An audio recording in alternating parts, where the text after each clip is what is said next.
Eh bien bonjour à tous et à tous et bienvenue sur Simply Tech. Aujourd'hui, nouvelle vidéo sur Mixcraft. On va passer à la partie 2. Alors oui, je sais, ça fait longtemps que j'ai pas fait de vidéo. Désolé, j'ai eu un petit souci de micro. Forcément, sans micro pour enregistrer, c'est compliqué. Et donc, dans cette partie 2, on va parler des effets, de comment améliorer un rendu de voix et de faire ça au plus simple possible. Pas de termes techniques, on va vraiment essayer, si vous connaissez rien du tout, comme ça au moins, vous aurez les bases pour enregistrer dans de bonnes conditions et surtout avec une bonne qualité qui fasse un minimum professionnel. Du coup, c'est parti. On se retrouve sur Mixcraft. Là, je vais vous montrer avec une piste, avec et sans traitement. Donc là, le seul effet qu'il va avoir dessus, c'est de l'autotune. Car j'ai pas le temps, non, non, non. J'ai pas le temps, non, non, non. Je rendu avec plus de talent. Oh. Voilà, donc là, vous avez entendu, le son est vraiment pas agréable à entendre. C'est assez criard, ça grésille, c'est pas ouf. À savoir que ça a été enregistré avec un Blue Yeti. Et vous allez voir, on peut améliorer ce rendu. Il suffit de faire quelques petites options, quelques petits effets, vous allez voir, c'est magique. Donc, les effets. Pour faire simple. Là, je vais tout enlever, comme ça au moins c'est simple. Le tout premier effet que vous allez ajouter, si vous le désirez, bien évidemment, c'est de l'autotune. Donc l'autotune, après, il en existe des tonnes et des tonnes et des tonnes. Moi, j'utilise personnellement Autotune Pro. Je sais plus du tout c'est laquelle version, mais moi, ça me va très bien. À savoir, si vous utilisez cette version d'Autotune, il y a une option très importante à activer si vous enregistrez en temps réel dessus.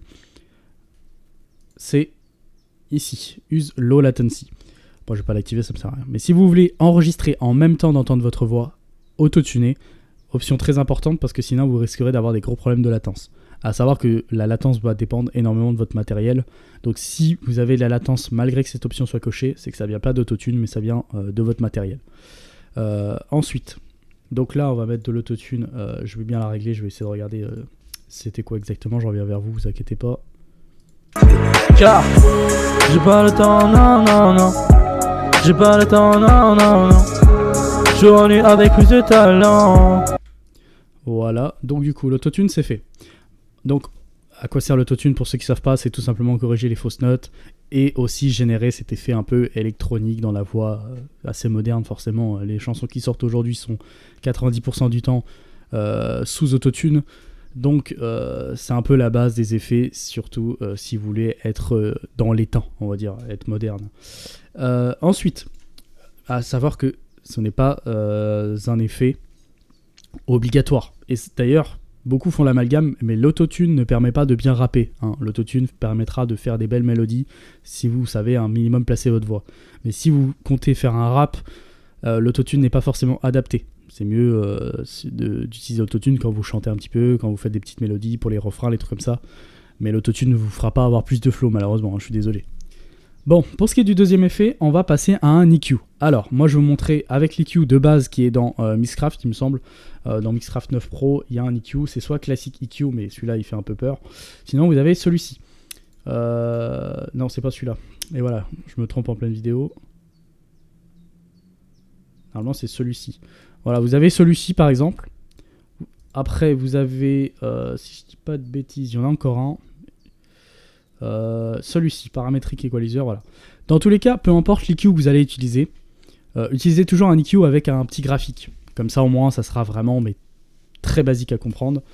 Et le seul truc que vous allez activer, si vous voulez vraiment pas vous prendre la tête, mais bon, moi je vous invite quand même à apprendre un peu ce que c'est un EQ, mais là on va faire au plus simple. Juste activer un low cut, donc à 80 Hz. Qu'est-ce que ça va faire globalement? Pour faire simple, ça va juste éliminer les basses fréquences, donc toutes des fréquences très sombres qui ne servent pas à grand chose dans la voix quand vous allez enregistrer du rap. Donc vous pouvez couper ça. Toutes les autres options, que ce soit les médiums, les aigus, et tout ça, etc., on va pas y toucher parce que ça dépendra de beaucoup de choses et il faut apprendre à utiliser un EQ. Il n'y a pas des presets vraiment de base, même si, bon, techniquement si, il y en a, mais en fonction de votre micro, en fonction de votre carte son et en fonction surtout du rendu que vous voulez, l'EQ, il faudra le régler différemment. Après, vous avez quand même des presets, voilà, vous avez vocal EQ1, vocal EQ2, vous pouvez tester, voir si l'effet vous intéresse. Mais sachez que globalement, un EQ, ça va tout simplement permettre d'améliorer la qualité, de corriger toutes les petites imperfections. C'est pas parfait, hein, ça va pas tout corriger, mais ça va vraiment permettre d'améliorer le rendu. Donc c'est un effet extrêmement important. Le deuxième effet, c'est tout simplement un compresseur. Donc moi je vais vous montrer un compresseur pareil comme d'hab qui est intégré à Mixcraft. C'est tout simplement celui-ci. Je vais pas vous expliquer globalement complètement ce que ça sert à un compresseur et ni dans les détails. Encore une fois, on va vous faire plus simple. Mais en gros, on va dire qu'un compresseur, ça sert à uniformiser la voix. Voilà, c'est tout. En gros, s'il y a des gros pics et tout ça, ça va essayer de stabiliser le tout pour éviter que la voix monte trop d'un coup, descende trop d'un coup. Voilà, ça va uniformiser en fait. Et donc, pour faire simple, la première option, c'est le threshold. Donc ça, c'est sur quasiment tous les compresseurs, vous aurez cette option. Essayez de la régler en fonction de du son que vous entendez, au niveau du volume. Voilà, tout simplement, si vous voulez que le compresseur agisse plus bas. Pour une bonne valeur, on va mettre à partir de 10, moins 10, pardon. Le ratio, mettez-le toujours entre 3 ou 4 pour 1. 4 pour 1, c'est très bien. Voilà. Ça, on touche pas. Et l'attaque, on va le mettre au minimum, surtout si vous faites du rap, c'est important. La release, pareil, on va le mettre au minimum. On n'est vraiment pas là pour se prendre la tête. Et enfin, ça, c'est le level. Donc, c'est tout simplement le volume du son. Parce que vous allez vous rendre compte que des fois, quand vous compressez, le volume va descendre. Et ça, c'est tout simplement pour corriger un petit peu le fait que le son a descendu, tout simplement, de façon simple.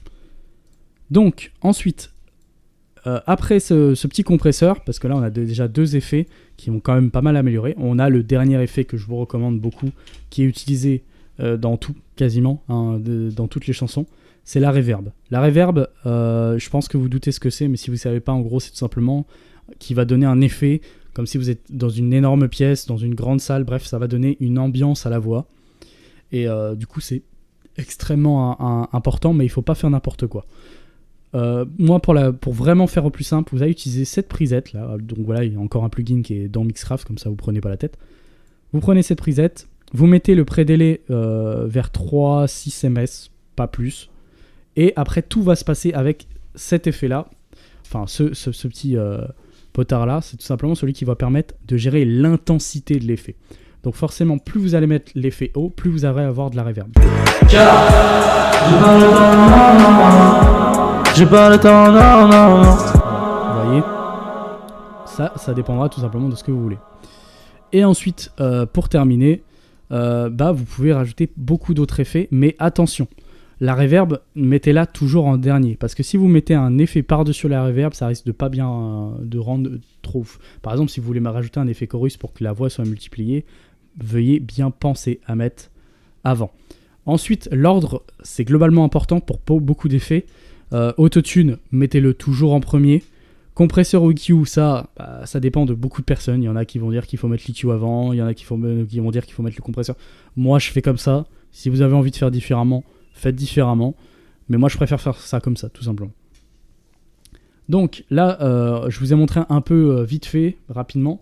Mais là, on va faire un peu plus de correctifs parce que vous voyez que ça grésille toujours, que le son n'est pas parfait. Alors sachant que moi j'utilise pas les plugins par défaut, en EQ par exemple j'utilise le Pro Q3. Bon, moi j'utilise celui-ci, hein, vous le verrez souvent à mon avis si vous regardez les vidéos tuto, parce que c'est un EQ qui est extrêmement répandu et si vous l'avez, voilà, le cut ça s'active ici et après vous pouvez choisir à partir de où. Donc moi je vous ai dit 80 Hz, c'est un peu la base, vous pouvez mettre un peu plus, un peu moins, mais vous embêtez pas trop avec ça.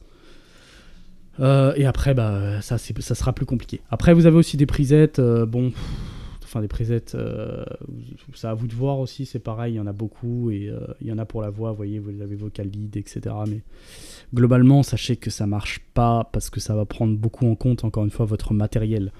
Donc je vous recommande pas forcément d'utiliser des presets, juste d'apprendre à au moins utiliser juste la base de l'EQ parce que vous verrez que ça fera une très grosse différence dans votre musique. Voilà, donc là je viens de terminer un petit peu les petits réglages et vous verrez que globalement on va faire avant. Car j'ai pas le temps, non, non, non. J'ai pas le temps, non, non, non. Je suis revenu avec plus de talent. Car j'ai pas le temps, non, non, non. J'ai pas le temps, non, non, non. Je suis revenu avec plus de talent. Oh. Vous voyez que forcément ça va sonner quand même un peu plus classe, plus propre, alors que de base le record n'était pas incroyable, la qualité n'était pas ouf, le micro n'était pas bien réglé, bref, les conditions n'étaient pas incroyables. Après, à savoir que ça va pas non plus tout sauver, hein, c'est pas magique. Essayez toujours d'avoir la meilleure prise possible, hein, d'être dans les temps, d'avoir bien réglé le gain de votre micro, ça c'est très important, qu'il soit pas trop fort ou trop faible. S'il est trop faible, c'est toujours mieux qu'il soit trop fort, parce que s'il est trop fort, c'est beaucoup plus dur à corriger. Donc voilà, veuillez toujours avoir au moins une bonne prise, ça sera toujours le plus important. Et après, cette chaîne d'effets vous permettra vraiment d'avoir le petit truc en plus, tu vois. Le petit truc qui va faire que ton son est quand même plus propre. Bien évidemment, c'est pas magique, je vous le dis encore une fois, mais ça va permettre au moins d'avoir une bonne base. Et encore une fois, je vous dirais, si vous voulez vraiment vous perfectionner, n'hésitez pas à aller voir des vidéos ou à me le proposer en commentaire si ça vous intéresse, mais sur chaque effet, que ça soit l'EQ, que ça soit le compresseur, que ça soit la reverb. Mais surtout, l'EQ et compresseur, pour moi, c'est les deux effets que, une fois que vous aurez appris à bien utiliser, ça va vraiment grandement changer les choses. Croyez-moi. Voilà, c'est déjà la fin de cette vidéo. N'hésitez pas à mettre un petit pouce bleu, à vous abonner si ce n'est pas déjà fait, et à bien évidemment écrire un commentaire si vous avez des questions ou des remarques intéressantes. Voilà, moi je vous dis à la prochaine, salut tout le monde. Car j'ai pas le temps, non, non, non. J'ai pas le temps, non, non, non. J'ai pas le temps, non, non, non. Oh, j'ai pas le temps, non, non, non. J'ai pas le temps, non, non, non.